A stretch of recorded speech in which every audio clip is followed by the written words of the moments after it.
ಕೇವಲ ಸೈನಿಕರು ಯುದ್ಧದ ಮುಂಚೂಣಿಯಲ್ಲಿ ನಿಂತು ಹೋರಾಟ ಮಾಡಬಹುದು, ಆದರೆ ಇಡೀ ದೇಶ ಯುದ್ಧಕ್ಕೆ ಮುಂದಾದಾಗ ಪ್ರತಿಯೊಬ್ಬ ನಾಗರಿಕನೂ ಕೂಡ ಅದರಲ್ಲಿ ಸಂಪೂರ್ಣವಾಗಿ ಭಾಗವಹಿಸಬೇಕು.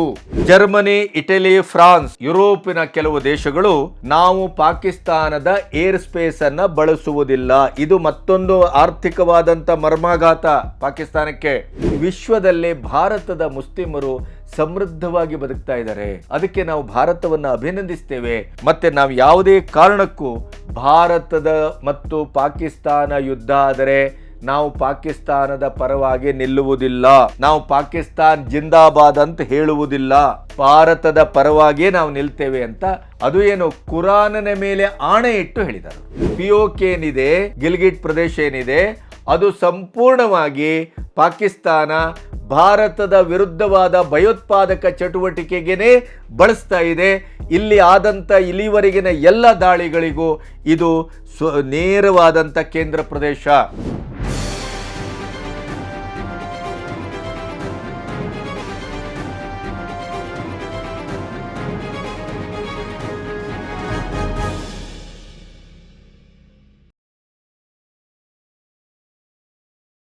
ನಮಸ್ತೆ, ಬಿ ಗಣಪತಿ ನ್ಯೂಸ್ ಚಾನಲ್ಗೆ ಸ್ವಾಗತ. ಭಾರತದಾದ್ಯಂತ ಒಂದೇ ಒಂದು ಚರ್ಚೆ, ಸಂವಾದ ಅಥವಾ ಹುಡುಗಾಟಿಕೆಯ ಮಾತು. ಈ ರಾಜಕಾರಣಿಗಳದ್ದು, ವಿಪಕ್ಷಗಳದ್ದು, ಕಾಂಗ್ರೆಸ್ ಕೂಟದ್ದು ಬಿಡಿ, ಕೆಲವು ಕುಚೋದ್ಯಕ್ಕೆ ಮಾಧ್ಯಮಗಳಲ್ಲೂ ಮತ್ತು ನಾವು ಬುದ್ಧಿಜೀವಿಗಳು, ಎಡಪಂಥೀಯರು ಅನ್ನುವಂಥ ಘೋಷಣೆಯಲ್ಲಿರುವಂಥ ಈ ವ್ಯಕ್ತಿಗಳು ಕೂಡ ಏನು ಭಾರತ ಬರೀ ಬಾಯಲ್ಲೇ ಹೇಳ್ತಾ ಇದೆ, ಭಾರತ ಯುದ್ಧ ಮಾಡೋದು ಯಾವಾಗ, ಪ್ರತೀಕಾರ ತೆಗೆದುಕೊಳ್ಳೋದು ಯಾವಾಗ, ಪಹಲ್ಗಾಮಿನ ಘಟನೆ ನಡೆದು ಇಷ್ಟು ಕಾಲ ಆದರೂ ಕೂಡ ಮೀಟಿಂಗ್ ಅಂತ ಕಾಲಹರಣ ಮಾಡ್ತಾ ಇದ್ದಾರೆ ಅನ್ನುವಂಥ ಉಡಾಫೆಯ ಮಾತನ್ನು ಸ್ವತಃ ಮೋದಿಯವರಿಗೆ ಹೇಳುವ ಒಂದು ಧಾಷ್ಟ್ಯವನ್ನು ನಾವು ಕಂಡಿದ್ದೇವೆ. ಆದರೆ ಯುದ್ಧ ಕಾಲ ಅಥವಾ ಯುದ್ಧ ಅಂತ ಸಾರಬೇಕು, ಮಾಡಬೇಕು ಅಂತಾದಾಗ ಕೇವಲ ಪ್ರತೀಕಾರವಷ್ಟೇ ಅದರ ಆಶಯ ಅಲ್ಲ. ಪ್ರತಿಕ್ರಿಯಾತ್ಮಕವಾಗಿ ಭವಿಷ್ಯ ಮತ್ತು ಭೂತವನ್ನು ದೃಷ್ಟಿಯಲ್ಲಿಟ್ಟುಕೊಂಡು ನಾವು ಯಾವ ನೆಲೆಗಳಿಗೆ ಕಾನ್ಸಂಟ್ರೇಟ್ ಮಾಡಬೇಕು, ದೇಶದ ಒಳಗಿನ ವ್ಯವಸ್ಥೆಯನ್ನು ಎಷ್ಟರ ಮಟ್ಟಿಗೆ ನಾವು ಸರಿಪಡಿಸ್ಕೋಬೇಕು, ಎಷ್ಟರ ಮಟ್ಟಿಗೆ ನಮ್ಮ ಜನರ ಮತ್ತು ನಮ್ಮ ಆಸ್ತಿ ಪಾಸ್ತಿಗಳ ಮತ್ತು ನಮ್ಮ ಇಡೀ ದೇಶದ ಬಹಳ ಅಮೂಲ್ಯವಾದಂಥ, ಅದು ವಿದ್ಯುತ್ಗಾರ ಇರ್ಬೋದು, ಅಣುಸ್ಥಾವರ ಇರ್ಬೋದು, ಅಣೆಕಟ್ಟುಗಳಿರ್ಬೋದು, ಈ ಎಲ್ಲ ರಕ್ಷಣೆಗಳನ್ನು ಮಾಡಿಕೊಂಡು ಆಮೇಲೆ ಯುದ್ಧಕ್ಕೆ ಹೊರಡಬೇಕು. ನಿಮಗೆ ನೆನಪಿದೆ, ಇಸ್ರೇಲಿನ ಮೇಲೆ ಇರಾನ್ ದಾಳಿ ಮಾಡಿತ್ತು. ಆದರೆ ಇರಾನ್ನ ಮೇಲೆ ಇಸ್ರೇಲ್ ವಾಪಸ್ ದಾಳಿಯನ್ನು ಪ್ರತೀಕಾರಾತ್ಮಕವಾಗಿ ಮಾಡುವಾಗ 1 ತಿಂಗಳು ವ್ಯವಸ್ಥೆಯನ್ನು ತೆಗೆದುಕೊಳ್ತು, ತಯಾರಿ ಮಾಡಿಕೊಳ್ತು. ಅಮೇರಿಕದಿಂದ ಬೇಕಾದಂಥ ಎಲ್ಲ ಶಸ್ತ್ರಾಸ್ತ್ರಗಳನ್ನು, ಕ್ಷಿಪಣಿಗಳನ್ನು ತರಿಸ್ಕೊಂಡು ಆಮೇಲೆ ದಾಳಿ ಮಾಡಿತ್ತು. ಅಂದರೆ ಯುದ್ಧ ಅಂತ ಮಾಡುವಾಗ ಯಾವುದೋ ಸರ್ಜಿಕಲ್ ಸ್ಟ್ರೈಕು, ಏರ್ ಸ್ಟ್ರೈಕ್ ಆದರೆ ಅದನ್ನು ಮಾಡಿಬಿಡ್ತದೆ ಭಾರತ. ಅದೇನು ದೊಡ್ಡ ಸಂಗತಿ ಅಲ್ಲ. ಪಾಕಿಸ್ತಾನದಂಥ ದೇಶವನ್ನು ಯುದ್ಧಕ್ಕೆ ಮುಂದು ಮಾಡುವಾಗ ಅಥವಾ ಯುದ್ಧಕ್ಕೆ ನಾವು ಪರಸ್ಪರ ಮುಖಾಮುಖಿ ಆಗುವಾಗ ಭಾರತಕ್ಕೆ ಅದೊಂದು ನೊಣವನ್ನು ಹೊಸಕ್ಕೆ ಹಾಕಿದ ಹಾಗೆ. ಅದರ ಬಗ್ಗೆ ಯಾವುದೇ ವಿವೇಚನೆಯೇ ಬೇಡ. ಈಗ ಟರ್ಕಿ ಭಾರತ ಅಲ್ಲಿಯ ಒಂದು ನೈಸರ್ಗಿಕ ಅವಘಡದಲ್ಲಿ ಭೂಕಂಪ ಆದಾಗ ಓಡಿ ಹೋಗಿ ಅವರ ಬೆನ್ನಿಗೆ ನಿಂತು ಎಲ್ಲ ಸಹಕಾರವನ್ನು ಕೊಡ್ತು. ಆದರೆ ಕೊನೆಗೂ ವಿಶ್ವದಲ್ಲಿ ಮುಸ್ಲಿಂ ಸಮುದಾಯ ಅಂತ ಬಂದಾಗ, ಮುಸ್ಲಿಂ ಮತ ಅಂತ ಬಂದಾಗ ಅವರು ಮತಪ್ರಜ್ಞೆಯಿಂದ ನೋಡ್ತಾರೆ ಹೊರತು ಸ್ನೇಹ, ವಿಶ್ವಾಸ, ಕೃತಜ್ಞತಾ ಭಾವ ಇವೆಲ್ಲ ಅವರಿಗೆ ಯಾವ ಲೆಕ್ಕವೂ ಅಲ್ಲ. ಅದು ಇವತ್ತಿಗೂ ಸಿದ್ಧ ಆಗಿದೆ. ನಾವು ಚರಿತ್ರೆಯಿಂದ ಶಹಜಾನ್ನ ಪ್ರಕರಣ, ಔರಂಗಜೇಬ ಇತ್ಯಾದಿ ಗಜನಿ ಮಹಮ್ಮದ್ ಎಲ್ಲವನ್ನು ನೋಡ್ತೇವೆ. ಆದರೆ ಇವತ್ತಿಗೂ ಕೂಡ ಆ DNA ಬದಲಾಗಿಲ್ಲ ಅನ್ನೋದಕ್ಕೆ ಟರ್ಕಿ ಮಾಡಿದ ನಾಟಕ. ನಾವು ಅಲ್ಲಿ ಬಂದು ಏನು ಇಂಧನ ತುಂಬಿಸಲಿಕ್ಕೆ ನಮ್ಮ ಯುದ್ಧ ವಿಮಾನ ಬಂದಿತ್ತು, ನಾವು ಪಾಕಿಸ್ತಾನದೊಟ್ಟಿಗೆ ಇಲ್ಲ. ಆದರೆ ಈಗ ಪಾಕಿಸ್ತಾನದೊಟ್ಟಿಗೆ ಅದು ಅಧಿಕೃತವಾಗಿ ನಿಂತಿದೆ. ಏಷ್ಯಾ ಪೆಸಿಫಿಕ್ಕಲ್ಲಿ, ಏಷ್ಯಾ ಇದರಲ್ಲಿ ಒಂದು ಸಾರ್ವತ್ರಿಕವಾದಂಥ ಶಾಂತಿ ಸ್ಥಾಪನೆಗಾಗಿ ನಾವು ಪಾಕಿಸ್ತಾನದೊಟ್ಟಿಗೆ ಇರ್ತೇವೆ ಅಂತ ಚೈನಾ ಘೋಷಿಸಿದೆ. ಚೈನಾದ ಈ ದರಿದ್ರ ಬುದ್ಧಿ ಏನು ಹೊಸತೇನೂ ಅಲ್ಲ. ಪಾಕಿಸ್ತಾನಕ್ಕೆ ಶಸ್ತ್ರಾಸ್ತ್ರಗಳನ್ನು ಕೊಟ್ಟು ಭಾರತದ ಮೇಲೆ ದಾಳಿ ಮಾಡಿಸುವಂಥ ಕೆಲಸಕ್ಕೆ ಕುಮ್ಮಕ್ಕನ್ನು ಕೊಡೋದು ಅದು ಶಾಂತಿ ಸ್ಥಾಪನೆಯ ಲಕ್ಷಣ, ಚೈನಾದ ಶಾಂತಿ ಸ್ಥಾಪನೆಯ ಲಕ್ಷಣ ಅದು. ಆದರೆ ಏನು ಹೆದರಬೇಕಾಗಿಲ್ಲ. ಭಾರತಕ್ಕೆ ಸ್ವತಃ ನಮ್ಮ ಕೆಲವು ಸೋಷಿಯಲ್ ಮೀಡಿಯಾಗಳು ತಪ್ಪಾಗಿ ಅರ್ಥೈಸ್ತಾ ಇವೆ. ಮೋದಿ ಪುಟಿನ್ ಅವರಿಗೆ ಫೋನ್ ಮಾಡಿದರು. ನೋ, ಸ್ವತಃ ಪುಟಿನ್ ಅವರೇ ಮೋದಿಯವರಿಗೆ ಫೋನ್ ಮಾಡಿದ್ದಾರೆ. ಆ ರಕ್ಕಸರನ್ನು ಹೆಡೆಮುರಿ ಕಟ್ಟುವುದಲ್ಲ, ನಾಮಾವಶೇಷ ಮಾಡಿ ನಾವು ನಿಮ್ಮೊಟ್ಟಿಗಿದ್ದೇವೆ. ಭಾರತದ ಒಟ್ಟು ಮಿಲಿಟರಿ ಶಕ್ತಿಗೆ ಈಗ ರಷ್ಯಾದಿಂದ ಬಲವನ್ನು ತೆಗೆದುಕೊಂಡು ಯುದ್ಧ ಮಾಡುವಂಥ ಯಾವ ಅನಿವಾರ್ಯತೆಯೂ ಇಲ್ಲ. ಆದರೆ ರಷ್ಯಾ ಮತ್ತು ಅಮೆರಿಕ, ಇಸ್ರೇಲು ಹೀಗೆ ನೂರಾರು ದೇಶಗಳೇನು ಇವತ್ತು ಭಾರತದ ಬೆನ್ನಿಗೆ ನಿಂತಿದೆ, ಅದು ನೈತಿಕ ಸ್ಥೈರ್ಯ, ಆತ್ಮಸ್ಥೈರ್ಯ ಮತ್ತು ವಿಶ್ವದ ಬೆಂಬಲ ಭಾರತದ ಪರವಾಗಿದೆ, ನ್ಯಾಯ ಭಾರತದ ಪರವಾಗಿದೆ. ಇದು ನಮ್ಮ ಇಂಡಿ ಕೂಟದ ಕಾಂಗ್ರೆಸ್ಸಿನ ಈ ಪುಟಗೋಸಿಗಳಿಗೆ ಗೊತ್ತಾಗೋದಿಲ್ಲ. ಅವರು ಅಲ್ಲಿಯೂ ರಾಜಕೀಯ ಮಾಡ್ತಾರೆ. ಆದರೆ ಯುದ್ಧ ಸನ್ನಿಹ ಅಂತ ಬಂದಾಗ ಈ ದೇಶದಲ್ಲಿ ಅದಕ್ಕೆ ವೈರುಧ್ಯವಾದಂಥ ಯಾವುದೇ ಧ್ವನಿ ಬರಬಾರದು ಅನ್ನುವ ಕಾರಣಕ್ಕಾಗಿ ಇರಬೇಕು. ನಿನ್ನೆ 3 ರಿಂದ 4 ಮೆಗಾ ಮೀಟಿಂಗ್ಗಳನ್ನು ಮಾಡಿದರು. ರಕ್ಷಣಾ ಕಾರ್ಯದರ್ಶಿ ಅವ್ರದ್ದು ಜೊತೆಗೆ, ಅಜಿತ್ ದೋವಲ್ ಒಟ್ಟಿಗೆ, ರಾಜನಾಥ್ ಸಿಂಗ್ ಅವರೊಟ್ಟಿಗೆ, 3 ದಳದ ಮುಖ್ಯಸ್ಥರೊಟ್ಟಿಗೆ ಎಲ್ಲ ಅಂತಿಮ ವರದಿಯನ್ನು ತೆಗೆದುಕೊಂಡಿದ್ದಾರೆ. ಅದರ ಜೊತೆಗೆ ರಾಹುಲ್ ಗಾಂಧಿ ಅವರನ್ನು ಕೂಡ ಮೋದಿ ಭೇಟಿ ಮಾಡಿದರು. ರಾಹುಲ್ ಗಾಂಧಿ ಮೋದಿ ಭೇಟಿಯಾದದ್ದು CBI ಮುಖ್ಯಸ್ಥರ ನೇಮಕ, CJI, ಮೋದಿ ರಾಹುಲ್ ಗಾಂಧಿ ಅವರು ಭೇಟಿ ಮಾಡಿದರು. ಆದರೆ ಅದಷ್ಟಕ್ಕೆ ಅದು ಸೀಮಿತಗೊಂಡಿದೆ ಅಂತ ನಾನು ಭಾವಿಸುವುದಿಲ್ಲ. ಯಾಕೆಂದರೆ ರಾಜನಾಥ್ ಸಿಂಗ್ 55 ವರ್ಷಗಳ ಬಳಿಕ 1971ರಲ್ಲಿ ನಡೆದಂಥ ಒಂದು ಮಹಾಯುದ್ಧವನ್ನು ಬಿಟ್ಟರೆ ಭಾರತ ಇವತ್ತಿನವರೆಗೂ 55 ವರ್ಷಗಳಲ್ಲಿ ಯಾವುದೇ ರೀತಿಯ ಅಂಥ ಮಹಾಯುದ್ಧವನ್ನು ಮಾಡಿಲ್ಲ. ಕಾರ್ಗಿಲ್ ಯುದ್ಧ ಆದರೂ ಕೂಡ ಅದೊಂದು ಪ್ರಾದೇಶಿಕವಾದ ಸೀಮಿತವಾದ ಯುದ್ಧ ಆಗಿತ್ತು. ಆ ಸಂದರ್ಭದಲ್ಲಿ ಮಾಕ್ ಡ್ರಿಲ್ಲಿಗೆ ದೇಶ ಆಹ್ವಾನವನ್ನು ಕೊಟ್ಟಿತ್ತು, ಮಾಡಲಾಗಿತ್ತು. ಈಗ ರಾಜನಾಥ್ ಸಿಂಗ್ 2 ಕಾರಣಕ್ಕಾಗಿ ಯುದ್ಧ ಪಕ್ಕಾ ಅನ್ನುವಂಥ ಒಂದು ಘೋಷಿತ ನೆಲೆಗೆ ಬಂದು ನಿಂತಿದೆ. ಹೇಗೆ ಅಂತಂದರೆ, ಒಂದು, ಈ ದೇಶದ ಜನ ನೀವೇನನ್ನು ಬಯಸ್ತಾ ಇದ್ದೀರಿ ಅದೇ ರೀತಿಯಲ್ಲಿ ಭಾರತ ಹೊಕ್ಕಿ ಹೊಡೆತದೆ, ನೀವೇನು ಅದರ ಬಗ್ಗೆ ಯೋಚನೆ ಮಾಡಬೇಡಿ, ನಿಮ್ಮ ಆಶಯವನ್ನು ಎದುರಿಟ್ಟುಕೊಂಡು ನಾವು ಈಡೇರಿಸ್ತೇವೆ ಅನ್ನುವಂಥ ಮಾತನ್ನು ಆಡಿದರು. ಇನ್ನೊಂದು, ನಿನ್ನೆ ಆತ್ಯಂತಿಕವಾದಂಥ ಮೀಟಿಂಗನ್ನು ಮಾಡಿ ಮಾಕ್ ಡ್ರಿಲ್ಲಿಗೆ ಅವಕಾಶವನ್ನು ಮಾಡಿಕೊಡಲಾಗಿದೆ. ಇನ್ನೊಂದು, ಇಡೀ ದೇಶದ ಒಂದು ಯುದ್ಧದ ಒಂದು ಸಂದರ್ಭ ಅಂತ ಯಾಕೆ ವ್ಯಾಖ್ಯಾನಿಸಲಾಗ್ತಾ ಇದೆ ಅಂದರೆ, ಪ್ರತಿಯೊಂದು ರೀತಿಯ ತಯಾರಿ 71ರಲ್ಲಿ ಮಾಡಿದಂಥ ಮಾಕ್ ಡ್ರಿಲ್ಲನ್ನು 55 ವರ್ಷದ ನಂತರ ಜನರ ಸಂರಕ್ಷಣೆ, ನಗರಗಳ ಸಂರಕ್ಷಣೆ, ನಮ್ಮ ಆಯಕಟ್ಟಿನ ಜಾಗಗಳ ಸಂರಕ್ಷಣೆ, ಆಕಸ್ಮಿಕವಾಗಿ ದೇಶದ ಒಳಭಾಗದಲ್ಲಿ ಎದುರಾಳಿಗಳ ವೈರಿಗಳ ಕ್ಷಿಪಣಿಯೋ ಮಿಸೈಲೋ ಯಾವುದಾದ್ರೂ ಬಂದು ಬೀಳ್ತದೆ ಅಂತ ಆದರೆ ಅದಕ್ಕೆ ಯಾವ ರೀತಿಯ ರಕ್ಷಣಾತ್ಮಕವಾಗಿ ನಾವು ವ್ಯವಹರಿಸಬೇಕು ಅನ್ನುವಂಥ ಈ ಮಾಕ್ ಡ್ರಿಲ್ಲಿಗೆ ಏನಿವತ್ತು 244 ಜಿಲ್ಲೆಗಳಿಗೆ ಅವಕಾಶ ಮಾಡಿಕೊಟ್ಟಿದ್ದಾರೆ ಮತ್ತು ಆದೇಶವನ್ನು ಕಳಿಸಿದ್ದಾರೆ. ಅದು ಇವತ್ತೇನಾಗಿದೆ, ಅದು ಯುದ್ಧದ ಖಚಿತವಾದಂಥ ನೆಲೆಗೆ ಭಾರತ ಬಂದು ನಿಂತಿದೆ ಅನ್ನೋದರ ಬಗ್ಗೆ ಯಾವುದೇ ಸಂಶಯ ಬೇಡ. ನಿಮಗೆ ಮಾಕ್ ಡ್ರಿಲ್ ಅಂದರೆ ಏನು, ಅದು ಯಾಕೆ ಮಾಡ್ತಾರೆ, ಅದರ ಬಗ್ಗೆ ಪ್ರತ್ಯೇಕವಾಗಿ ಮಾತಾಡ್ತಾನೆ. ಇಲ್ಲಿಯವರೆಗೆ ಈ ಹೊತ್ತಿನ ಒಂದು ಅಪ್ಡೇಟನ್ನು ಯುದ್ಧದ ಸಂದರ್ಭಕ್ಕೆ, ಪಾಕಿಸ್ತಾನ ಮತ್ತು ಭಾರತದ ಗಡಿಯ ಉದ್ವಿಗ್ನತೆಯ ಒಂದು ಸಂದರ್ಭಕ್ಕೆ ಏನೇನು ಆಯಿತು, ಭಾರತದಲ್ಲಿ ಏನೇನು ಆಗ್ತಾ ಇದೆ ವಿಶ್ವದಲ್ಲಿ ಅನ್ನೋದನ್ನು ನಿಮ್ಮ ಗಮನಕ್ಕೆ ತರಬೇಕು. ಪಾಕಿಸ್ತಾನದ ಒಳಗಡೆ 10,000ಕ್ಕೂ ಹೆಚ್ಚು ಸೈನಿಕರು ರಾಜೀನಾಮೆ ಕೊಟ್ಟದ್ದಷ್ಟೇ ಅಲ್ಲ, ಅಲ್ಲಿ ಸಚಿವರು ಊರು ಬಿಡ್ತಾ ಇದ್ದಾರೆ ಅನ್ನೋದಷ್ಟೇ ಅಲ್ಲ, ಈಗ ಅಲ್ಲಿ ಬಲೂಚಿಗಳು ನಿನ್ನೆ ಒಂದು ವಿಮಾನವನ್ನು ಹೈಜಾಕ್ ಮಾಡಿ ಆ ವಿಮಾನ ನಿಲ್ದಾಣದಲ್ಲಿ ಭಾರತದ ಧ್ವಜವನ್ನು ಹಾರಿಸಿದ್ದಾರೆ.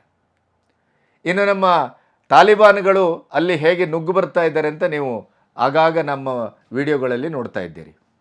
ಅದಕ್ಕಿಂತ ಬಹಳ ಮುಖ್ಯವಾದದ್ದು, ಧರ್ಮಗುರುಗಳಿಂದ ಹಿಡಿದು ಪಶ್ತೂನಿಗಳಿಂದ ಹಿಡಿದು ಆಮೇಲೆ ಎಲ್ಲ ಬಹುತೇಕ ಮಾಸ್ಕ್ಗಳಲ್ಲಿ ಅಲ್ಲಿ ನಡೆದಂಥ ಪ್ರಾರ್ಥನೆಯ ಸಂದರ್ಭದಲ್ಲಿ ನಡೆದಂಥ ಕೆಲವು ಘಟನೆಗಳನ್ನು ನೀವು ನೋಡಿಬಿಟ್ರೆ ನಿಮಗೆ ನಿಬ್ಬೆರಗುಗೊಳ್ತೀರಿ. ಅವೆಲ್ಲವನ್ನು ನಿಮ್ಮೆದುರು ಈ ಹೊತ್ತಿನಲ್ಲಿ ಇಡಬೇಕು.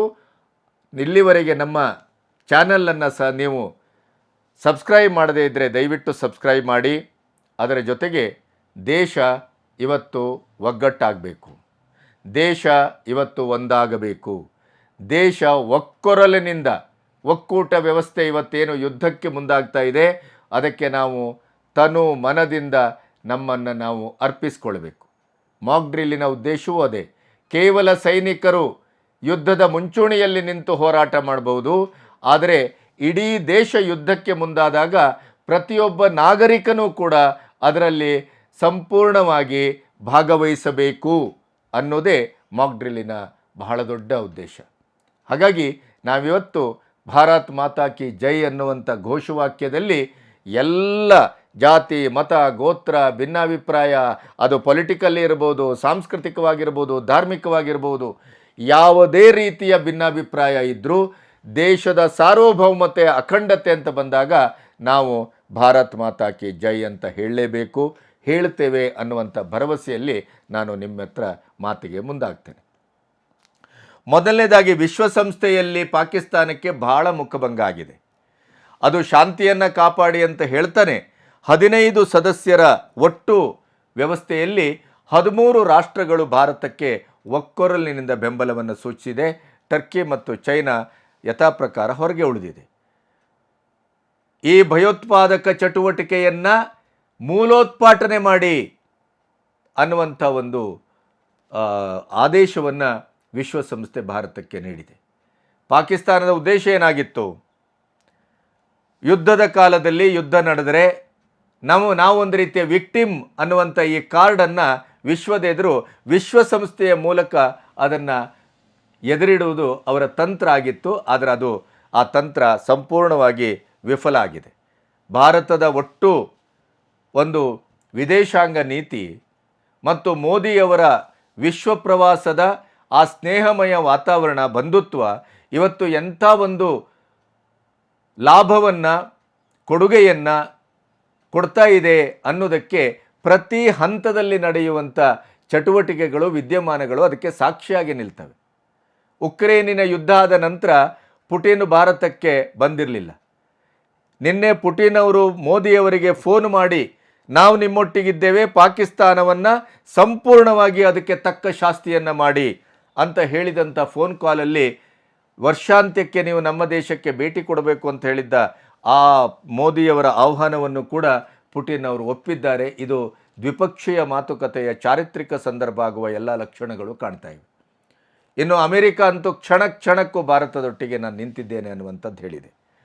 ಇನ್ನು ಇಂಟರ್ನ್ಯಾಷನಲ್ ರೇಟಿಂಗ್ ಏಜೆನ್ಸಿ ಮೂಡೀಸ್ ಪಾಕಿಸ್ತಾನಕ್ಕೆ ವಾರ್ನ್ ಮಾಡಿದೆ. ನೀವು ಯಾವುದೇ ಸಂದರ್ಭದಲ್ಲೂ ಇಲ್ಲಿಯವರೆಗೆ ಮಾಡಿದ ದರಿದ್ರ ಕೆಲಸಗಳನ್ನು ಬಿಟ್ಟು ಭಾರತದಂಥ ಬಹಳ ದೊಡ್ಡ ದೇಶದೊಟ್ಟಿಗೆ ಒಂದು ಸೌಹಾರ್ದ ಸಂಬಂಧವನ್ನು ನೀವು ಮತ್ತೆ ಬೆಳೆಸ್ಕೊಳ್ಳಿಲ್ಲ ಅಂತಾದರೆ ಇಡೀಯದಾಗಿ ಇನ್ನು ಮೇಲೇಳಲಿಕ್ಕೆ ಸಾಧ್ಯವಿಲ್ಲದಿದ್ದಷ್ಟು ಆರ್ಥಿಕವಾಗಿ ನೀವು ಪಾತಾಳಕ್ಕೆ ಕುಸಿತೀರಿ, ನೀವು ಬರ್ಬಾದಾಗಿ ಹೋಗ್ತೀರಿ ಅನ್ನುವಂಥ ವಾರ್ನಿಂಗನ್ನು ಇಂಟರ್ನ್ಯಾಷನಲ್ ರೇಟಿಂಗ್ ಏಜೆನ್ಸಿ ಮೂಡೀಸ್ ಕೊಟ್ಟಿದೆ. ಇನ್ನು ಟರ್ಕಿ, ನಾನು ಈಗಾಗಲೇ ಹೇಳಿದೆ, ಅದು ನಮಗೆ ಕೈ ಕೊಟ್ಟಿದೆ, ಕೃತಜ್ಞತೆಯನ್ನು ಅದು ಮೆರೆದಿದೆ. ಇನ್ನು ನಿರ್ಮಲಾ ಸೀತಾರಾಮನ್, ನಾವು ಮೊನ್ನೆ ಇದರ ಬಗ್ಗೆ ಭಾಳ ಹೇಳಿದ್ದೆ. ಇಂಟರ್ನ್ಯಾಷನಲ್ ಒಂದು ಈಗ IMF ಇರ್ಬೋದು, ವರ್ಲ್ಡ್ ಬ್ಯಾಂಕ್ ಇರ್ಬೋದು, ಇಂಥ ಸಂದರ್ಭದಲ್ಲಿ ಅವರು ಏನು ಅನುದಾನವನ್ನು ಅಥವಾ ಸಾಲವನ್ನು ಕೊಡ್ತಾರೆ ಅದಕ್ಕೆ FATE ಅಲ್ಲಿ ಅವರು ನಿರ್ದಿಷ್ಟವಾದಂಥ ಉದ್ದೇಶಕ್ಕೆ ತೆಗೆದುಕೊಂಡಂಥ ಸಾಲವನ್ನು, ಹಣವನ್ನು ಬಳಸಲಿಲ್ಲ, ಅದನ್ನು ಟೆರರಿಸ್ಟ್ಗಳಿಗೆ ಬಳಸಿದ್ದಾರೆ. ಮತ್ತು ಪೆಹಲ್ಗಾಮಿನ ಘಟನೆಯ ಹಿಂದು ಮುಂದಿನ ಸಮಗ್ರ ಸಾಕ್ಷ್ಯಗಳನ್ನು ನಿನ್ನೆ ಸೀತಾರಾಮನ್ ಅವರು ಅಲ್ಲಿ ಇಟ್ಟಿದ್ದಾರೆ. ಮತ್ತು ಗ್ರೇ ಲಿಸ್ಟಿಗೆ ಸೇರುವ ಒಂದು ಒತ್ತಾಯವನ್ನು ಮಾಡಿದ್ದಾರೆ. 100ಕ್ಕೆ 99.9% ಪಾಕಿಸ್ತಾನ ಬ್ಲ್ಯಾಕ್ ಲಿಸ್ಟಿಗೆ ಸೇರದೇ ಇದ್ದರೂ ಗ್ರೇ ಲಿಸ್ಟಿಗೆ ಸೇರ್ತದೆ. ಗ್ರೇ ಲಿಸ್ಟಿಗೆ ಸೇರಿದಾಗ ಏನೇನಾಗತ್ತೆ? ಬಂಡವಾಳ ಬರುವುದಿಲ್ಲ, ಸಾಲ ಸಿಗುವುದಿಲ್ಲ, ಆರ್ಥಿಕವಾದ ಚಟುವಟಿಕೆ ಸಂಪೂರ್ಣ ಸ್ಥಗಿತಗೊಳ್ಳುತ್ತದೆ. ಪಾಕಿಸ್ತಾನ ಆರ್ಥಿಕವಾದಂಥ ವಿಲೇವಾರಿಯಲ್ಲಿ ಸಂಪೂರ್ಣವಾಗಿ ಏಕಾಂಗಿ ಆಗುತ್ತೆ, ನಿಶಸ್ತ್ರೀಕರಣಗೊಳ್ಳುತ್ತೆ, ನಿರ್ಬಲಗೊಳ್ಳುತ್ತದೆ. ಅದು ದೊಡ್ಡ ಆಘಾತ. ಅದಕ್ಕೆ ನಿರ್ಮಲಾ ಸೀತಾರಾಮನ್ ಅವರು ಕೊನೆಯ ಹೆಜ್ಜೆಯನ್ನು ನಿನ್ನೆ ಇಟ್ಟಿದ್ದಾರೆ.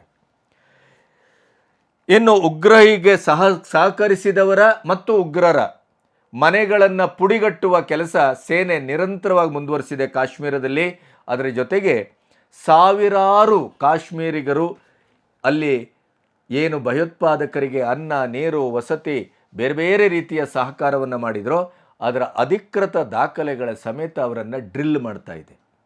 ಅಂದರೆ ಸ್ವಚ್ಛ ಭಾರತ, ಭಯೋತ್ಪಾದಕತೆಯ ದೃಷ್ಟಿಯಿಂದ ಸ್ವಚ್ಛ ಭಾರತ ಎಷ್ಟರ ಮಟ್ಟಿಗೆ ಆರಂಭ ಆಗಿದೆ ಅಂದರೆ, ಬಾಂಗ್ಲಾ ವಲಸಿಗರನ್ನು ಗುಡಿಸಿ ಹಾಕಿದ್ರಲ್ಲ ಮೊನ್ನೆ ಗುಜರಾತಲ್ಲಿ, ಆ ಕಾರ್ಯಾಚರಣೆ ಈಗ ದೆಹಲಿಯಲ್ಲಿ ನಡೀತಾ ಇದೆ. ಸಂಪೂರ್ಣವಾಗಿ ಅವರನ್ನು ಹೊರಗಟ್ಟುವಂಥ ಕೆಲಸವನ್ನು ದೆಹಲಿ ಸರ್ಕಾರ ಕೈಗೊಂಡಿದೆ. ಅದು ಸಮರೋಪಾದಿಯಲ್ಲಿ ನಡೀತಾ ಇದೆ. ಇನ್ನು ಮೋದಿಯವರ ಮೀಟಿಂಗನ್ನು, ನಿರಂತರವಾದ ಮೀಟಿಂಗನ್ನು ನಿಮಗೆ ಹೇಳಿದೆ. ಟಾಪ್ ಅಫಿಷಿಯಲ್ಸ್ ಒಟ್ಟಿಗೆ ಮೀಟಿಂಗು, ಅಜಿತ್ ದೋವೆಲ್ಲು, ರಕ್ಷಣಾ ಕಾರ್ಯದರ್ಶಿ ರಾಜನಾಥ್ ಸಿಂಗು, 3 ದಳದ ಮುಖ್ಯಸ್ಥರು ಇವರೆಲ್ಲರಿಂದ ಅಂತಿಮ ವರದಿಯನ್ನು ಪಡ್ಕೊಂಡು ಮೀಟಿಂಗನ್ನು ಮಾಡಿ ಯುದ್ಧಕ್ಕೆ ಒಂದು ಮುಹೂರ್ತವನ್ನು ಫಿಕ್ಸ್ ಮಾಡಲಿಕ್ಕೆ ಮಾಕ್ ಡ್ರಿಲ್ಲಿಗೆ ಆದೇಶವನ್ನು ಕೊಡುವ ಮಟ್ಟಕ್ಕೆ ನಿನ್ನೆ ಭಾರತ ಸಜ್ಜುಗೊಂಡಿದೆ. ಯಾವುದೇ ರೀತಿಯಲ್ಲೂ ಒಂದು ಕ್ಷಣವೂ ವಿರಮಿಸುವ ಪ್ರಶ್ನೆಯೇ ಇಲ್ಲ. ಎಲ್ಲ ಸಿದ್ಧತೆಗಳು ನಮಗೆ ಎಲ್ಲರಿಗೂ ನಿಧಾನಗತಿ ಅಂತ ಅನಿಸ್ಬೋದು. ಆದರೆ ಇಂಥ ಒಂದು ಬೃಹತ್ ದೇಶ, ಭೌಗೋಳಿಕವಾಗಿಯೂ ಮತ್ತು ಜನಸಂಖ್ಯಾ ದೃಷ್ಟಿಯಿಂದಲೂ ಬಹಳ ಬೃಹತ್ತಾದಂಥ ಈ ದೇಶ ಯುದ್ಧಕ್ಕೆ ಮುಂದಾಗುವಾಗ ಯುದ್ಧದಲ್ಲಿ ನಾವು ಗೆಲ್ತೇವೆ ಅನ್ನೋದರ ಬಗ್ಗೆ ಯಾವುದೇ ಸಂಶಯವಿಲ್ಲ. ಯುದ್ಧಕ್ಕೆ ಅವನು ಅಣುಬಾಂಬಲ್ಲ, ಅದರ ಅಪ್ಪಂದು ಬಳಸಿದ್ರು, ಅದಕ್ಕೆ ನಮ್ಮಲ್ಲಿ ಅದನ್ನು ಹೊಡೆಯುವ ವ್ಯವಸ್ಥೆಯೂ ಇದೆ, ಮತ್ತು ಅಣುಬಾಂಬನ್ನು ಬಳಸುವ ವ್ಯವಸ್ಥೆಯೂ ಇದೆ. ಕೊನೆಗೆ ಪಾಕಿಸ್ತಾನ ಅನ್ನುವಂಥದ್ದು ಭೂಪಟದಲ್ಲಿ ಇರುವುದಿಲ್ಲ ಅನ್ನೋದು ಅವ್ರಿಗೂ ಗೊತ್ತಿದೆ. ಆದರೆ ನಮ್ಮ ಒಳಗಿನ ರಕ್ಷಣೆ, ಜನರ ರಕ್ಷಣೆ ಪಾಕಿಸ್ತಾನದಲ್ಲಿ ಏನಾಗ್ತಾ ಇದೆ ಗೊತ್ತಾ? ಜನರನ್ನು, ಮಕ್ಕಳನ್ನು, ಸ್ಕೂಲುಗಳನ್ನು ಎದುರಿಟ್ಟುಕೊಂಡು ಅವರು ಯುದ್ಧ ಮಾಡುವ ಎಲ್ಲ ಸಾಧ್ಯತೆಗಳು ಕಾಣ್ತಾ ಇದೆ. ಆನಂತರ ವಿಶ್ವದಲ್ಲಿ ನೋಡಿ, ನಾವು ವಿಕ್ಟಿಮ್ಸ್ ಆಗಿದ್ದೇವೆ, ನಮ್ಮ ಮಕ್ಕಳ ಮೇಲೆ ಹಾಕಿದ್ದಾರೆ, ಜನಸಾಮಾನ್ಯರ ಮೇಲೆ ಹಾಕಿದ್ದಾರೆ ಬಾಂಬು. ಯಾಕೆಂದರೆ ಯುದ್ಧದ ಮುಂಚೂಣಿಯಲ್ಲಿ ಅದೇ ವ್ಯವಸ್ಥೆಯನ್ನು ಇಟ್ಟು ಯುದ್ಧ ಮಾಡುವಂಥ ಅಮಾನುಷತೆಗೂ ಕೂಡ ಪಾಕಿಸ್ತಾನ ಮುಂದಾಗ್ತಾ ಇದೆ. ಆದ್ದರಿಂದಲೇ ವಿಶ್ವಸಂಸ್ಥೆಯಲ್ಲಿ ಭಾರತ ಸ್ಪಷ್ಟವಾದಂಥ ಎಲ್ಲ ಗ್ರೌಂಡ್ ರಿಯಾಲಿಟಿಯನ್ನು ಅರ್ಥ ಮಾಡಿಕೊಳ್ಳುವ ಹಾಗೆ ಅವರಿಗೆ ಮನವರಿಕೆ ಮಾಡಿಕೊಟ್ಟದ್ದು. ಇಂಥ ಒಂದು ಸಂದರ್ಭದಲ್ಲಿ ಜರ್ಮನಿ, ಇಟಲಿ, ಫ್ರಾನ್ಸ್, ಯುರೋಪಿನ ಕೆಲವು ದೇಶಗಳು ನಾವು ಪಾಕಿಸ್ತಾನದ ಏರ್ ಸ್ಪೇಸನ್ನು ಬಳಸುವುದಿಲ್ಲ, ಇದು ಮತ್ತೊಂದು ಆರ್ಥಿಕವಾದಂಥ ಮರ್ಮಾಘಾತ ಪಾಕಿಸ್ತಾನಕ್ಕೆ, ಇವರು ಪರ್ಯಾಯವಾದಂಥ ರೂಟ್ ಮಾಡಿಕೊಂಡಿದ್ದಾರೆ, ಭಾರತಕ್ಕೆ ಬೆಂಬಲವನ್ನು ಸೂಚಿಸಿದ್ದಾರೆ. ಯಾವುದೇ ಕಾರಣಕ್ಕೂ ನಾವು ಪಾಕಿಸ್ತಾನದ ಏರ್ ಸ್ಪೇಸನ್ನು ಬಳಸುವುದಿಲ್ಲ, ನಮ್ಮ ವಿಮಾನಗಳ ಪ್ರಯಾಣಕ್ಕೆ ಪ್ರತ್ಯೇಕ ರೂಟನ್ನು ಮಾಡಿಕೊಳ್ತೇವೆ ಅನ್ನುವಂಥ ಒಂದು ಇದನ್ನು ಮಾಡಿದ್ದಾರೆ. ನೋಡಿ, ನಾನು ಒಂದು ನಿಮಗೆ ಹೇಳಬೇಕು ಏನು ಅಂತಂದರೆ, ನಮ್ಮ ದೇಶದ ಒಳಗಡೆ ರಾಜಕೀಯೀಕರಣ ಪ್ರತಿಯೊಂದು ವ್ಯವಸ್ಥೆಯಲ್ಲೂ ನಡೀತಾ ಇದೆ. ಅದು ಯುದ್ಧದ ಸಂದರ್ಭದಲ್ಲೂ ಪಾಕಿಸ್ತಾನ ನಮ್ಮ ಮೇಲೆ ಇಂಥ ರಕ್ತಕ್ರಾಂತಿಗೆ ಆಹ್ವಾನವನ್ನು ಕೊಟ್ಟಿದೆ. ಅಮಾಯಕ 26 ಜನಗಳನ್ನು ಧರ್ಮದ ಹೆಸರಿನಲ್ಲಿ ಚೆಂಡಾಡಿದೆ. ಇಂಥ ಅಮಾನುಷವಾದಂಥ, ಅಮಾನವೀಯವಾದಂಥ ಕೆಲಸಕ್ಕೆ ಇಡೀ ಕಾಶ್ಮೀರದ ಸ್ಥಳೀಯರು ಸಹಕರಿಸಿದ್ದಾರೆ, ದೇಶದ ಒಳಗಿನವರು ಸಹಕರಿಸಿದ್ದಾರೆ. 75 ವರ್ಷಗಳಲ್ಲಿ ಪಾಕಿಸ್ತಾನದಿಂದ ಬಂದಂಥ ಈ ಅಲ್ಲಿಂದ ಇಲ್ಲಿಗೆ ಮದುವೆ, ಇಲ್ಲಿಂದ ಅಲ್ಲಿಗೆ ಮದುವೆ, ಈ ಥರದ ಕೊಡುಕೊಳ್ಳುವಿಕೆಯಲ್ಲೂ ಕೂಡ ಭಯೋತ್ಪಾದಕತೆಯ ಕೊಡುಕೊಳ್ಳುವಿಕೆಯ ಸಂಬಂಧ ಇದೆ ಅನ್ನೋದನ್ನು NIA ಪತ್ತೆ ಹಚ್ಚಿದೆ. ಹಾಗಾಗಿ ಅದು ಯಾವ ಲೆವೆಲಲ್ಲಿ ಬೇರ್ಬಿಟ್ಟಿದೆ ಪಾಕಿಸ್ತಾನದ ಭಯೋತ್ಪಾದಕ ಚಟುವಟಿಕೆ ಅಂದರೆ ನಮಗೆ ಅರಿವೇ ಇಲ್ಲ. ನಮ್ಮ ಮನೆಯ ಪಕ್ಕದಲ್ಲೇ ಇರಬಹುದು ಒಂದು ಸ್ಲೀಪರ್ ಸೆಲ್ಲು. ಆ ರೀತಿಯಲ್ಲಿ ಇರುವುದರಿಂದ ಈ ಒಂದು ಸಂದರ್ಭವನ್ನು ಬಳಸಿಕೊಂಡು ಭಾರತ ಸರ್ಕಾರ ಒಳಗೆ ಮತ್ತು ಹೊರಗೆ ಎರಡೂ ಕಡೆಯಿಂದ ಶುದ್ಧೀಕರಣವನ್ನು ಮಾಡ್ತಾ ಇದೆ. ನಿಜವಾದ ಭೌಗೋಳಿಕವಾಗಿ ಭಾರತವನ್ನು ಸುಸ್ಥಿತಿಗೆ ತರುವಂಥ ಮತ್ತು ಭಾವನಾತ್ಮಕವಾಗಿ ಭಾರತವನ್ನು ಶುದ್ಧಗೊಳಿಸುವಂಥ ಎಲ್ಲ ಕೆಲಸವನ್ನು ಮಾಡ್ತಾ ಇದೆ. ಅಲ್ಲೂ ರಾಜಕೀಯವನ್ನು ನಮ್ಮ ಪ್ರತಿಪಕ್ಷಗಳು, ಇಂಡಿ ಕೂಟ, ಬುದ್ಧಿಜೀವಿಗಳು, ಎಡಪಂಥೀಯರು, ಈ JNU ಸಂತತಿಗಳು ಅವೆಲ್ಲ ಮಾಡ್ತಾ ಇದೆ, ಮಾಧ್ಯಮಗಳು ಮಾಡ್ತಾ ಇದೆ. ಆದರೆ ನಾನು ಹೇಳೋದು ಹೊರದೇಶಕ್ಕೆ ಇದು ಅರ್ಥ ಆಗ್ತಾ ಇದೆ. ಇಟಲಿಗೋ, ಫ್ರಾನ್ಸಿಗೋ, ಯುರೋಪ್ ಕಂಟ್ರೀಸ್ಗಳಿಗೋ, ಅಮೆರಿಕಕ್ಕೋ, ರಷ್ಯಾಕ್ಕೋ, ಇನ್ನಿತರ ಅವರು ಸ್ವಯಂ ಪ್ರೇರಣೆಯಿಂದ ಭಾರತಕ್ಕೆ ನಾವಿದ್ದೇವೆ ನೀವು ಹೊರಡಿ ಅನ್ನುವಂಥ ಘೋಷಣೆಯನ್ನು ಕೂಗ್ತಾ ಇದ್ದಾರೆ. ಆದರೆ ನಮ್ಮ ದೇಶದ ಒಳಗಡೆ ಇಂಥ ದೇಶದ್ರೋಹಿಗಳಿಗೆ ಅದು ಅರ್ಥ ಆಗೋದಿಲ್ಲ ಅಂತಾದರೆ ಅವರಿಗೆ ಯಾವ ಮದ್ದನ್ನು ಅರೆಬೇಕು ಅನ್ನೋದನ್ನು ಮೋದಿಯವರು ಯೋಚನೆ ಮಾಡಬೇಕಾಗತ್ತೆ. ಇನ್ನು ಮಾಕ್ ಡ್ರಿಲ್ ಬಗ್ಗೆ ನಾನು ಅದಕ್ಕೆ ಪ್ರತ್ಯೇಕವಾದಂಥ ಒಂದು ವಿಡಿಯೋವನ್ನು ಈ ವಿಡಿಯೋದ ತಕ್ಷಣ ನಿಮಗೆ ಮಾಡಿ ಹೇಳ್ತೇನೆ, ಯಾಕೆಂದರೆ ಸಮಯ ದೀರ್ಘವಾಗುತ್ತೆ.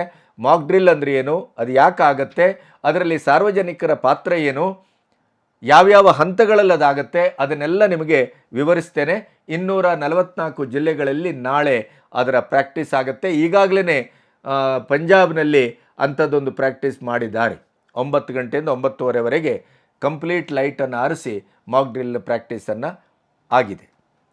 ಇನ್ನು ಸಿಂಧ್ ಪ್ರಾಂತ್ಯದಲ್ಲಿ ತಕ್ಷಣಕ್ಕೆ ಹೈಡ್ರೋ ಪ್ರಾಜೆಕ್ಟ್ 6 ಪ್ರಾಜೆಕ್ಟ್ಗಳನ್ನು ಭಾರತ ಸರ್ಕಾರ ಕೈಗೆತ್ತಿಕೊಳ್ತಾ ಇದೆ. ಇನ್ನು ನಿಮಗೆ ಗೊತ್ತಿದೆ, ಅಲ್ಲಿ ಜಲಯುದ್ಧ, ಜಲಬಾಂಬ್ ನಿರಂತರವಾಗಿ ಪಾಕಿಸ್ತಾನದ ಮೇಲೆ ಭಾರತ ಹಾಕ್ತಾನೇ ಇದೆ. ಜೇಲಂ ನದಿಯ 2 ಅಣೆಕಟ್ಟುಗಳ ನೀರನ್ನು ಪಾಕಿಸ್ತಾನಕ್ಕೆ ಹರಿಯುವುದನ್ನು ನಿಲ್ಲಿಸಿದೆ. ಹಾಗಾಗಿ ಈ ದೇಶದ ಬಹುತೇಕ ಮೋದಿಯವರಿಗಿಂತ ಬುದ್ಧಿವಂತರು, ತಜ್ಞರು ಎಲ್ಲ ಇದ್ದವರು ಹೇಗೆ ನಿಲ್ಲಿಸ್ತಾರೆ, ಸಿಂಧ್ ಟ್ರೀಟಿಯನ್ನು ರದ್ದುಗೊಳಿಸಿ ಅಥವಾ ಸಸ್ಪೆಂಡ್ ಮಾಡಿ ನೀರನ್ನು ಹೇಗೆ ನಿಲ್ಲಿಸ್ತಾರೆ ಮತ್ತು ನಿಲ್ಲಿಸಿದ ನೀರನ್ನು ಹೇಗೆ ಉಳಿಸ್ಕೊಳ್ತಾರೆ ಅಂತ ಹೇಳ್ತಿದ್ರಲ್ಲ, ಅದು ಎಲ್ಲದಕ್ಕೂ ಉತ್ತರವನ್ನು ಮೋದಿಯವರು ನಿಮಗೆ ಪ್ರತಿ ಕ್ಷಣದಲ್ಲೂ ಕೊಡ್ತಾ ಇದ್ದಾರೆ. ಜಲ ಇಲಾಖೆ ಅದರ ಬಗ್ಗೆ ಸಮರ್ಥವಾಗಿ ಸಮಗ್ರವಾಗಿ ಕೆಲಸವನ್ನು ಮಾಡ್ತಾ ಇದೆ. ಎಷ್ಟರ ಮಟ್ಟಿಗೆ ಅಂತಂದರೆ ಹೈಡ್ರೋ ಪ್ರಾಜೆಕ್ಟನ್ನು ಇಂಥ ಕಾಠಿಣ್ಯದ ಪರಿಸ್ಥಿತಿಯಲ್ಲೂ ಕೂಡ ತಕ್ಷಣ ಕಾರ್ಯಪ್ರವೃತ್ತರಾಗಿದೆ. ಈಗಾಗಲೇ ಕೆಲಸ ಆರಂಭ ಆಗಿ ಹೋಗಿದೆ. ಇನ್ನು ಪಾಕಿಸ್ತಾನದ ಒಳಗಡೆ ಕೆಲವು ವಿದ್ಯಮಾನಗಳು ನಡೆದಿದೆ. ಪಾಕಿಸ್ತಾನದಲ್ಲಿ ಪಶ್ತೂನಿಗಳು ಅಂತ ಇದ್ದಾರೆ. ಅವರು ನಿನ್ನೆ ಒಂದು ಮೀಟಿಂಗನ್ನು ಮಾಡಿದ್ದಾರೆ. ಫುಕ್ತ್ವಾಂಕಾದಲ್ಲಿ ಇಸ್ಲಾಂ ಧರ್ಮಗುರುಗಳ ನೇತೃತ್ವದಲ್ಲಿ ಒಂದು ಮೀಟಿಂಗ್ ಆಗಿದೆ. ಆ ಮೀಟಿಂಗಲ್ಲಿ ಆ ಧರ್ಮಗುರುಗಳು ಒಂದು ಬಹಳ ಅದ್ಭುತವಾದಂಥ ನಿರ್ಣಯವನ್ನು ತೆಗೆದುಕೊಂಡಿದ್ದಾರೆ. ಇಲ್ಲಿವರೆಗೆ ಪಾಕಿಸ್ತಾನದಲ್ಲೇ ನಮ್ಮ ಮೇಲೆ ದಾಳಿಯಾಗಿದೆ, ನಾವು ನರಕ ಸದೃಶವಾದ ಬದುಕನ್ನು ಬದುಕ್ತಾ ಇದ್ದೇವೆ, ನಾವು ಏನೇ ಇದ್ದರೂ ಕೂಡ ವಸ್ತುಸ್ಥಿತಿ ಹೇಗಿದೆ ಅಂದರೆ ವಿಶ್ವದಲ್ಲೇ ಭಾರತದ ಮುಸ್ಲಿಮರು ಸಮೃದ್ಧವಾಗಿ ಬದುಕ್ತಾ ಇದ್ದಾರೆ. ಅದಕ್ಕೆ ನಾವು ಭಾರತವನ್ನು ಅಭಿನಂದಿಸ್ತೇವೆ.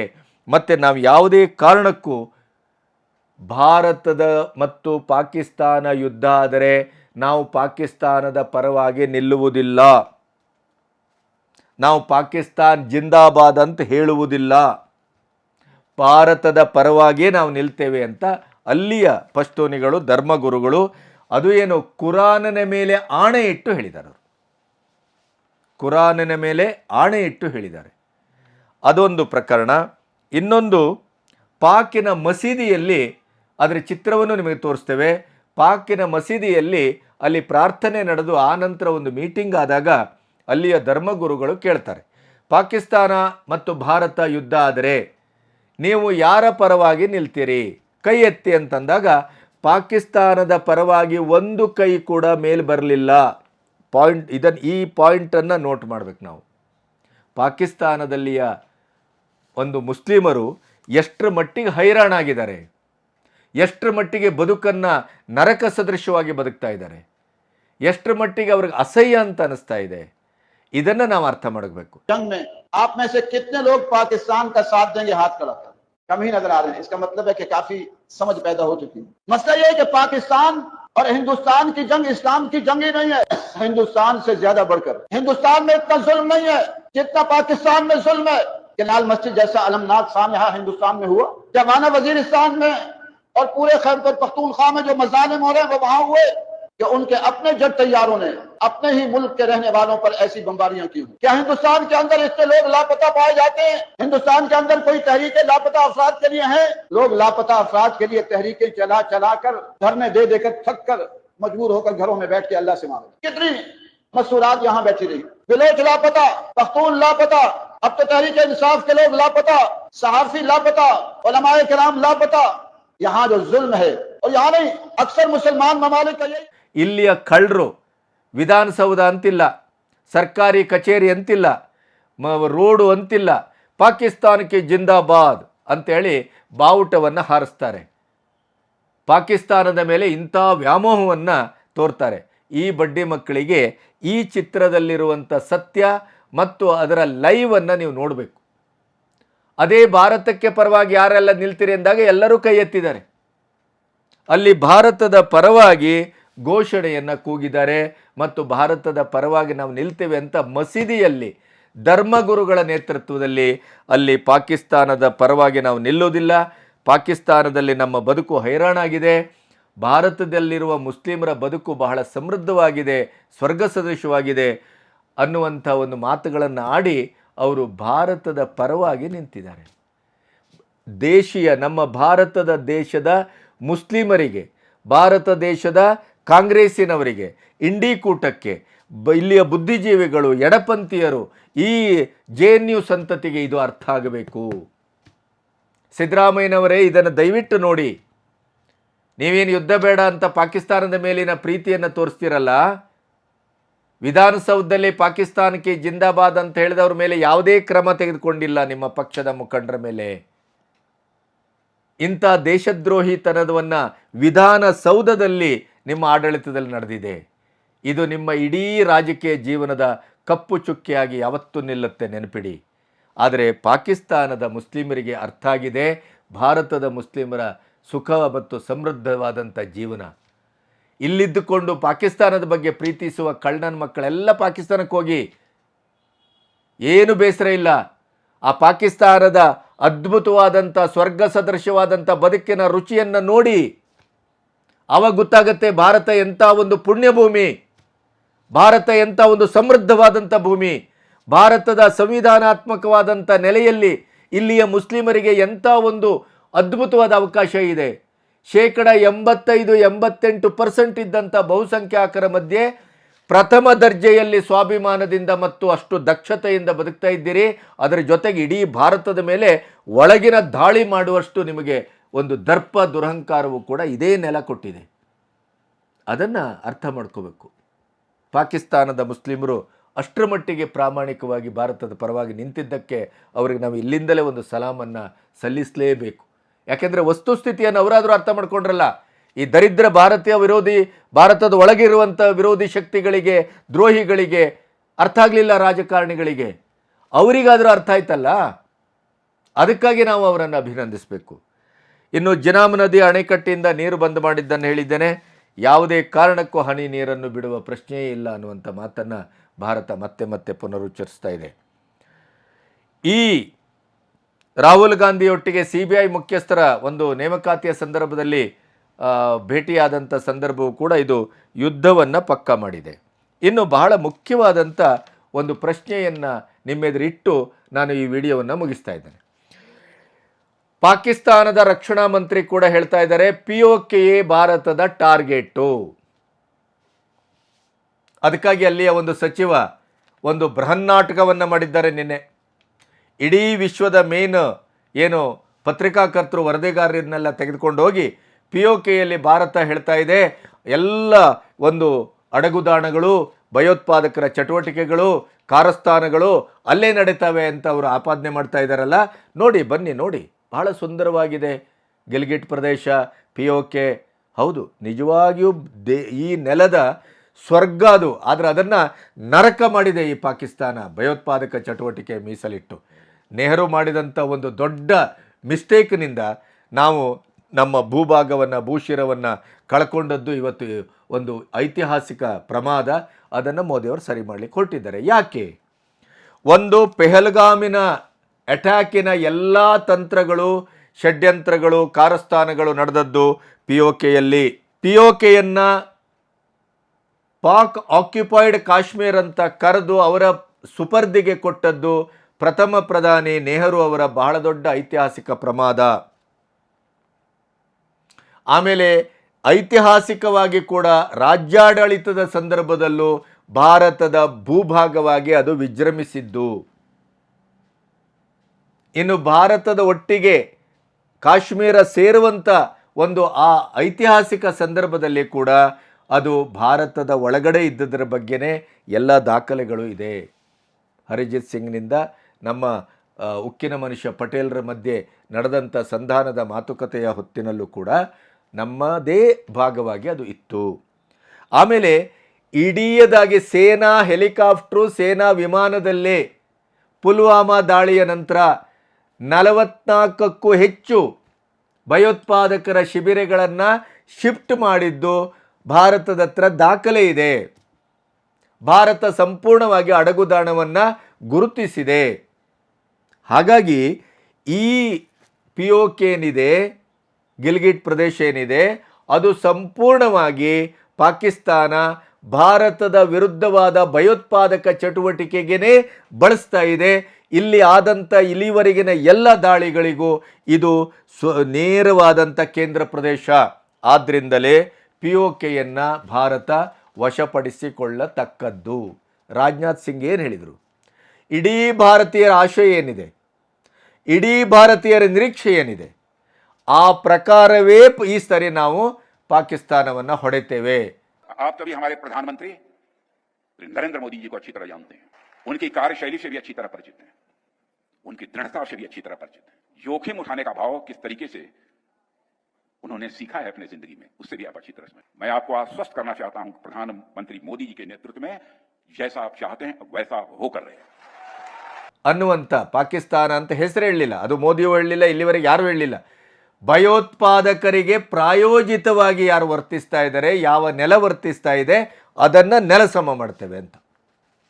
ಹಾಗಾಗಿ POK ನಮ್ಮ ಟಾರ್ಗೆಟ್ ಅನ್ನೋದ್ರ ಬಗ್ಗೆ ಯಾವುದೇ ಮಾತಿಲ್ಲ. ಆ ಕಾರಣಕ್ಕಾಗಿ ನಿನ್ನೆ ವಿಶ್ವದ ಕೆಲವು ಮಾಧ್ಯಮದ ವರದಿಗಾರರನ್ನು ತೆಗೆದುಕೊಂಡು ಹೋಗಿ ತುಂಬ ಸುಂದರವಾಗಿದೆ ಅಂತ ತೋರಿಸುವಂಥ ಒಂದು ನಾಟಕವನ್ನು ಕೂಡ ಪಾಕಿಸ್ತಾನ ಮಾಡಿದೆ.